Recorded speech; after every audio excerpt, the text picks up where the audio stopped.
आप सभी selected candidates को बहुत बहुत बधाई। आपके जीवन का एक नया अध्याय शुरू होने जा रहा है। मेरे पास बहुत सारे लोगों के कॉल और मैसेजेस आते हैं जिनका मैं समय से रिप्लाई नहीं कर पाता हूँ।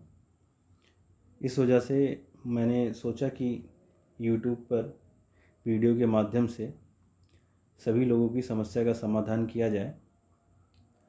व्हाट्सएप ग्रुप में पोस्ट डालने के बावजूद बहुत सारे लोग समझ नहीं पाते हैं कि उस पोस्ट में क्या कहा गया है और फिर उसके लिए मेरे पास मैसेज या कॉल करते हैं। समय बचाने के लिए मैंने ये किया है। बहुत सारे लोगों की रिक्वेस्ट भी आ रही थी कि सर आप यूट्यूब पर वीडियो बनाएंगे तो ज़्यादा अच्छे से समझा पाएंगे, क्योंकि व्हाट्सएप पर कुछ सीमाएं हैं जिसकी वजह से बहुत अच्छे तरीके से नहीं समझाया जा सकता है। तो एक बार पुनः आप सभी लोगों को बहुत बहुत बधाई। सबसे ज़्यादा अटेस्टेशन फॉर्म भरने के लिए मेरे पास रिक्वेस्ट आ रही थी कि सर एक डमी अटेस्टेशन फॉर्म भर दीजिए जिसके माध्यम से सभी लोगों को पता चल जाए कि कैसे भरना है। तो मैंने अटेस्टेशन फॉर्म खोल लिया है और अब मैं शुरुआत करता हूँ कि कैसे कैसे भरना है। पहले वाले ऑप्शन में आपको अपना नाम लिखना है, वो भी कैपिटल लेटर में लिखना है। जैसे मैंने यहाँ पर नाम लिखा है राम, ऐसे आपका जो भी नाम है आप अपना नाम लिख सकते हैं। उसके बाद आपको पता लिखना है। यहाँ पर आप पता लिख सकते हैं। पता लिखते समय भी इस चीज़ का ध्यान रखें कि कैपिटल लेटर में हो सके तो अवश्य लिखें। वैसे यहाँ पर ऐसा कहीं नहीं लिखा गया है कि आप कैपिटल लेटर में ही लिखें, लेकिन यदि लिखते हैं तो अच्छा रहता है, क्योंकि बहुत सारे लोगों की राइटिंग उतनी अच्छी नहीं होती है जिसकी वजह से कुछ स्पेलिंग मिस्टेक होने की संभावना बनी रहती है। तो आप चाहते हैं कि आपके नाम या पते में कोई गलती ना हो, तो कैपिटल लेटर में लिखें तो ज़्यादा अच्छा है। पहले आपको प्रेजेंट एड्रेस लिखना है, यानी वर्तमान समय में आप कहाँ रह रहे हैं। जैसे बहुत सारे व्यक्ति हैं जिनका मूल निवास कहीं और है, लेकिन वो किराए पे या उनकी जॉब कहीं और है, तो वो दूसरी जगह रह रहे होते हैं जहाँ पर पत्राचार होता रहता है। तो इसलिए वो अपना प्रेजेंट एड्रेस वो लिख सकते हैं।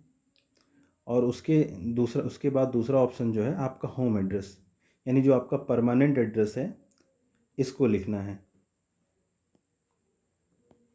ये अगर कोई पाकिस्तान या बांग्लादेश से है तो उसके लिए लिखना, मोस्टली मुझे लगता है ये सभी लोगों के लिए नो ही है, तो आप इसको नो ही रख कर चलिए। इसके बाद आपको आधार कार्ड नंबर लिखना है, इफ़ अवेलेबल। मैंडेटरी नहीं है, लेकिन मुझे लगता है कि शायद ही ऐसा कोई होगा जिसके पास आधार कार्ड ना हो, अन्यथा सभी के पास होगा। तो आप लोग यहाँ पर अपना आधार कार्ड नंबर लिख सकते हैं। उसके बाद आपको अपना पैन कार्ड नंबर लिखना है। और नेशनलिटी आप सभी लोगों की इंडियन ही है, यानी भारतीयता ही है, तो आप यहाँ इंडियन लिख सकते हैं। उसके बाद आपको अपनी डेट ऑफ बर्थ लिखनी है। यहाँ प्रेजेंट एज से जो तात्पर्य होता है, जो फॉर्म भरने की लास्ट डेट होती है, जैसे टीजीटी और पीजीटी की अलग थी। पीजीटी की मुझे लगता है शायद 31 जुलाई थी, तो 31 जुलाई 2023 को जितनी आपकी एज बन रही होगी 31 जुलाई की, वो आप यहाँ लिख सकते हैं। ये होगा पीजीटी का। और टीजीटी की फॉर्म भरने की जो लास्ट डेट थी, मुझे जहाँ तक याद आ रहा है 18 अगस्त थी। तो 18 अगस्त 2023 को जो भी आप डेट रही होगी आप वहाँ यहाँ लिख सकते हैं। और इसके बाद इस वाले ऑप्शन में आप की जो 10th क्लास में जो भी आयु रही होगी वो आपको लिखना है। यहाँ पे आपका बर्थ प्लेस यानी जन्म स्थान आपका किस ज़िले में, अगर ज़िले के अलावा ज़िले के अंदर मुख्यालय में रह रहे हैं तो सिर्फ ज़िला लिख सकते हैं, लेकिन अगर ज़िले के अंदर आपका कहीं गांव है या कोई कस्बा है, जो भी है वो आप यहाँ लिख सकते हैं। उसके बाद ज़िले का नाम, फिर उसके बाद राज्य का नाम। और फिर दूसरे वाले में दोबारा लिखा गया है कि आप डिस्ट्रिक्ट और स्टेट लिखेंगे, तो यहाँ पर फिर ज़िले का नाम और फिर राज्य का नाम। और उसके बाद इस वाले ऑप्शन में यहाँ लिखा गया है आप अपने पिताजी के बारे में बताइए। तो यहाँ पिताजी का जो जन्म स्थान है, क्योंकि इसमें लिख रखा है डिस्ट्रिक्ट एंड स्टेट, तो आप पिताजी के जन्म स्थान वाला जो ज़िला है वो लिखेंगे, साथ में उस राज्य का नाम लिखेंगे। रिलीजन आपका क्या है, तो जैसे हिंदू है तो आप हिंदू लिख सकते हैं। इसके अलावा जिसका अन्य है, जैन है, जैन लिख दीजिए। जिसका मुस्लिम है, मुस्लिम लिख सकते हैं, यानी जिसका जो जो है आप सभी लोग अपना अपना धर्म लिख सकते हैं। इस भी कोशिश करिएगा कि ये सारे जो आप इंक्रीज़ कर रहे हैं, ये सब कैपिटल लेटर में ही हों तो ज़्यादा अच्छा है। कोशिश करिएगा, अगर जगह नहीं है, छोटा है, तो आप स्मॉल लेटर में लिख लीजिए, लेकिन जो मेन हो जैसे एड्रेस, नाम, इन सब कोशिश करिएगा कि कैपिटल लेटर में ही हों। यदि आप किसी रिजर्व कैटेगरी से बिलोंग करते हैं तो वहाँ पे आपको यस लिखना है। यदि नहीं बिलोंग करते हैं तो नो लिखना है। यस है तो किससे है, ये ओबीसी है कि एससी है या एसटी है, या जिस भी कैटेगरी से आप बिलोंग करते हैं, ईडब्ल्यूएस है, वो आप यहाँ लिखेंगे। इसके आगे इसमें ये लिखना है कि आप अगर अपना घर छोड़ के कहीं और रह रहे थे 21 साल के बाद, जब आपकी आयु 21 साल की हो गई थी, यहाँ पर लिखा गया है, उसके बाद आप कहीं रह रहे थे तो उसको लिखना है। ये भी मैंडेटरी नहीं है, पहले मैं आपको बता दूं। यदि आप ना लिखना चाहें तो ना लिखें, लेकिन एक कंडीशन ऐसी बन रही है जहाँ पर आपको लिखना पड़ सकता है। जैसे यदि आपका यूजी, ग्रेजुएशन, पीजी, बीएड ये नेसेसरी है टीजीटी पीजीटी के लिए, जिनका पीजीटी के लिए उनका पीजी और नहीं तो यूजी, ये अगर आप किसी अलग ज़िले में, अलग राज्य में कर रखे हैं तो वो आप छुपा नहीं सकते हैं, इसलिए आपको लिखना ही पड़ेगा। यानी जो एकेडमिक क्वालिफ़िकेशन में यदि आप कहीं बाहर रहे हों तो आपको लिखना पड़ेगा। या अगर आप कहीं जॉब कर रहे हैं, यदि आप कहीं जॉब कर रहे हैं और वो भी इसमें लगाएंगे, जिसके अभी आगे ऑप्शन आएगा, तो भी आपको लिखना पड़ेगा। तो यही दो कंडीशन है। बाकी अन्यथा बाकी आप कहीं तैयारी कर रहे थे, उस सब लिखने की आवश्यकता नहीं है, वो आप छोड़ सकते हैं।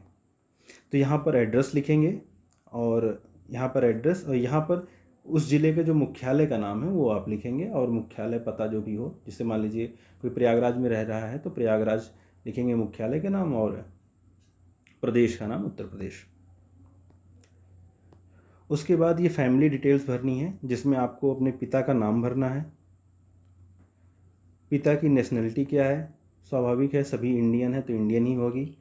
उनका जन्म स्थान क्या है, यानी स्थान का नाम मैंने लिख के, हाँ जिले का नाम लिखना है, तो वो जिला आप लिख लीजिए या स्थान लिख लीजिए। स्थान के साथ जिला भी लिख सकते हैं, क्योंकि जगह बहुत कम है इसलिए मैंने लिख दिया कि अगर आप जिला भी लिख सकते हैं तो चल जाएगा। बाकी ऊपर नीचे करके अगर आप लिख सकते हैं तो आप उनका बर्थ प्लेस लिख दीजिए, फिर उसके बाद जिले का नाम लिख दीजिए। यदि ये वो नौकरी करते हैं तो उस नौकरी का नाम लिख दीजिए, उस संस्था का नाम, और फिर उन किस पद पे हैं वो, और फिर उनकी क्या कहते हैं उस एड्रेस, मतलब उस संस्था का क्या एड्रेस है जहाँ पर आपके पिताजी की पोस्टिंग है, वो लिख सकते हैं। फिर पिताजी का वर्तमान पता और पिताजी का स्थायी पता, ये आपको लिखना है। सेम यही चीज़ माताजी के साथ भी कर देनी है। माताजी का नाम लिखना है, उनकी नेशनलिटी, जहाँ वो उनका जन्म स्थान है वो आपको लिखना है। यदि वो नौकरी करती हैं तो आपको नौकरी लिखनी पड़ेगी कि वो उनकी संस्था का क्या नाम है, किस पद पे हैं, और इस समय कहाँ पे उनकी पोस्टिंग है, वो लिखना है। और नहीं है तो आप उन्हें हाउस मेकर लिख सकते हैं, अगर वो गृहिणी हैं तो। और यहाँ पर फिर वर्तमान पता और अस्थाई पता। पत्नी अगर आपकी है तो पत्नी का नाम लिखेंगे, नहीं है तो नो कर दीजिए। उनका भी इंडियन ही होगा, भारत की हैं तो इंडियन ही होगा। फिर उनका जन्म स्थान, जिला, सेम ऐसे ही एज इट इज़। अगर वो नौकरी करती हैं तो उनका वर्तमान पता, स्थायी पता, ये आप समझ गए होंगे। यदि कोई ऐसा व्यक्ति है जिसके बच्चे विदेश में पढ़ते होंगे तो वो उसकी जानकारी यहाँ दे सकता है। मुझे नहीं लगता कि किसी का बच्चा विदेश में पढ़ता होगा, लेकिन यदि अगर है तो भर सकता है। उसके बाद सबसे जो मतलब मोस्ट क्वेश्चन जो पूछे जाते हैं मेरे पास, सबसे ज़्यादा पूछे जाने वाले प्रश्न, ये कॉलम है कि इसमें कैसे भरना है, क्योंकि इसमें बहुत सारी समस्याएं आ रही हैं। जगह भी बहुत कम है, इतनी ही जगह दे रखी है और इसके बीच में आपको सब कुछ भरना है। तो मैं एक एक करके बहुत आसान शब्दों में आपको समझाने का प्रयास करूँगा। यदि आपने 10th मतलब आप 6, 7, 8 से लेके या मेनली 9th क्लास, क्योंकि यहाँ पर 15 साल कहा गया है, तो 15 साल का मतलब ये है कि आप अपनी 10th क्लास, यानी 10th का मतलब होता है मैट्रिकुलेशन, यानी 9th क्लास से ही काउंट हो जाता है, वो 10th में ही आता है। वैसे टेक्निकली देखा जाए तो 10th और 9th अलग है, लेकिन जब हम मैट्रिकुलेशन की बात करते हैं तो वो ऑटोमेटिक 9th और 10th मान लिया जाता है। तो अगर आपने 9, 10, 11, 12 सब एक साथ एक ही स्कूल में किया है तो यहाँ सिर्फ आप स्कूल का नाम लिखेंगे, और फिर डेट ऑफ एंट्रिंग। सबसे जो बड़ा मुद्दा है यही है कि इसमें क्या भरा जाए, क्योंकि किसी को याद नहीं है कि उन्होंने एडमिशन कब लिया था। बहुत लोगों ने कहा कि टीसी में रहता है, लेकिन टीसी तो उनकी जमा हो गई जब वो बीए करने गए, तो टीसी उनके पास तो अभी भी नहीं है। अब या तो वो डुप्लीकेट टीसी निकलवाने जाए, इतना समय बहुत लोगों के पास नहीं है। तो इसका आसान उपाय ये है कि महीना आपको याद रहता है, जैसे हर किसी को याद रहता है मैंने 9th क्लास में कब एडमिशन लिया था। दिन नहीं याद होगा लेकिन महीना अवश्य याद होता है। उदाहरण के लिए मैं बात कर लूँ, अगर कोई सीबीएसई बोर्ड का व्यक्ति है या आईसीएसई बोर्ड से पढ़ा हुआ है तो उसका जो सेशन होता है वो हमेशा अप्रैल से स्टार्ट होता है, तो आप यहाँ अप्रैल डाल सकते हैं। स्टेट बोर्ड जनरली पहले जुलाई में शुरू होते थे, अब तो सब अप्रैल में ही शुरू होने लग गए हैं, लेकिन हम लोगों की जो एज है वो मिनिमम 21 है, तो हम ये अनुमान लगा सकते हैं आज से 10 साल पहले की बात है, तो लगभग सभी लोग अप्रैल के आसपास ही मतलब स्कूल गए होंगे, अगर वो सीबीएसई बोर्ड के रहे मतलब पढ़े होंगे तो। यदि स्टेट बोर्ड से पढ़े होंगे तो यहाँ पर आप जुलाई लिख सकते हैं और जो भी ईयर रहा हो। अब डेट ऑफ लीविंग यानी आप कब स्कूल छोड़ रहे हैं, तो इसकी जानकारी आपको जो 12th क्लास की मार्कशीट है उसकी जो आखिरी में प्रिंट रहता है ना, प्रिंट डेट, वही यहाँ पर आपको फिल कर देनी है। यानी जो फाइनल मार्कशीट में दी गई डेट है, प्रिंट डेट, वही आपको लिख देनी है और कुछ परेशान नहीं होना है। अब उसके बाद आते हैं डिग्री कॉलेज लेवल पे, यानी जब आप ग्रेजुएशन जाते हैं। इसमें भी बहुत सारे ऐसे व्यक्ति हैं जो एक ही डिग्री कॉलेज से सब कुछ पढ़ाई की है, वो बीए भी कर रखे हैं, एमए भी किए हैं, बीएड भी किया है, या और आगे जो भी उनकी शिक्षा है वो एक ही से भी। तो इसमें भी आप अगर डेट नहीं याद है तो सीधा आप जो मंथ में, जनरली सब जुलाई में ही जाते हैं क्योंकि पहले अप्रैल मई सब में फॉर्म भरे जाते थे, एंट्रेंस एग्ज़ाम होता था, तो सेशन जनरली जुलाई से ही हर जगह शुरू होता था। बाकी आगे पीछे अगर किसी को याद हो तो वो डाल सकता है। फिर ईयर डालिए और फिर अंतिम वर्ष। अब अंतिम में क्या ध्यान देना है कि जो सबसे लास्ट डिग्री, अगर बीएड आपने लास्ट में किया रखा है यानी बीएड लास्ट ही डिग्री आपकी है, तो बीएड में जो फाइनल ईयर की मार्कशीट होगी उसमें जो डेट होगी वो फिल करेंगे, या आपने एमए कर रखा है, यही दोनों में ही कन्फ्यूज़न होती है क्योंकि बीए के बाद ही आपने बीएड किया होगा, या एमए के बाद आपने बीएड किया होगा, या बीएड करके आपने एमए किया होगा।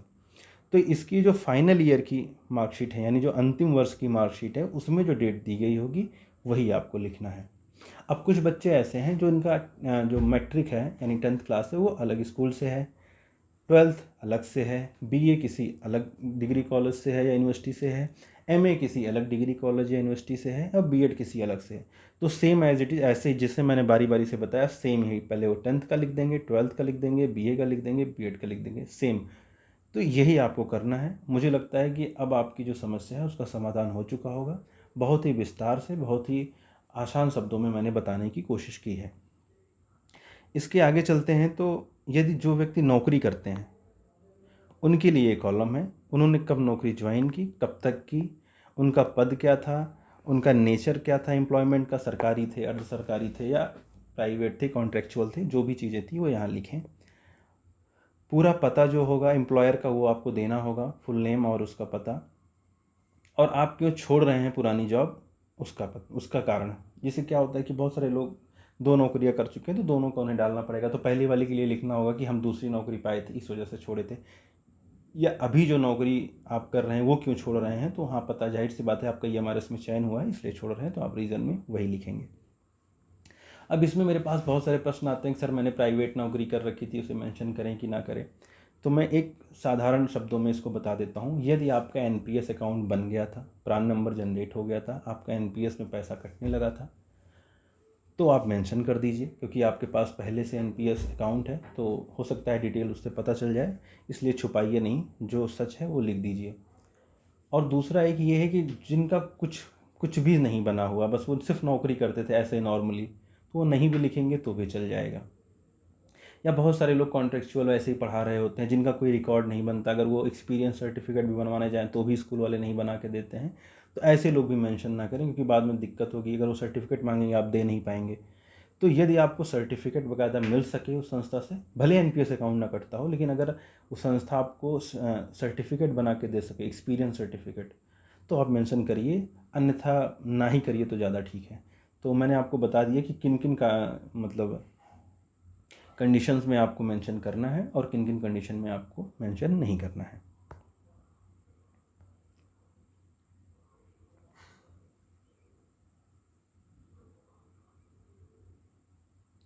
सबसे ज़्यादा एक प्रश्न इस पे भी पूछा जाता है कि इसमें किसको यस करें किसको नो करें। अगर आपका डिटेंटेशन